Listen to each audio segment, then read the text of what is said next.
बदलापूरमध्ये मराठीबद्दल अपशब्द वापरणाऱ्या भाजी विक्रेत्याला मनसे कार्यकर्त्यांनी चोपलं। अतिक्रमण कारवाईच्या वेळी पालिका कर्मचाऱ्यांसोबतच्या बाचाबाचीत या भाजी विक्रेत्याकडून मराठीबद्दल अपशब्द।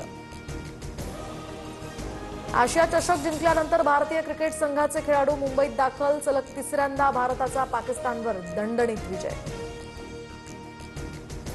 देशाचं नेतृत्व स्वतः फ्रंटफूटवर फलंदाजी करतं तेव्हा खेळाडूंना सुद्धा निर्धास्तपणे खेळायला प्रेरणा मिळते।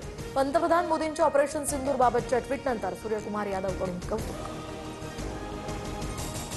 राहुल गांधींच्या छातीत गोळी घालू, केरळमधील भाजप प्रवक्ते पिंटू महादेवन यांची राहुल गांधींना धमकी। के.सी. वेणुगोपाल यांची याविरोधात शहांकडे कारवाईची मागणी। जळगावातील सराफ बाजारामध्ये सोनं चांदीच्या दरात नवी विक्रमी उच्चांकी। सोन्याचे दर जीएसटीसह आता 1,19,300 रुपयांवर, तर चांदीसाठी प्रति किलो 1.5 लाख रुपये मोजावे लागणार।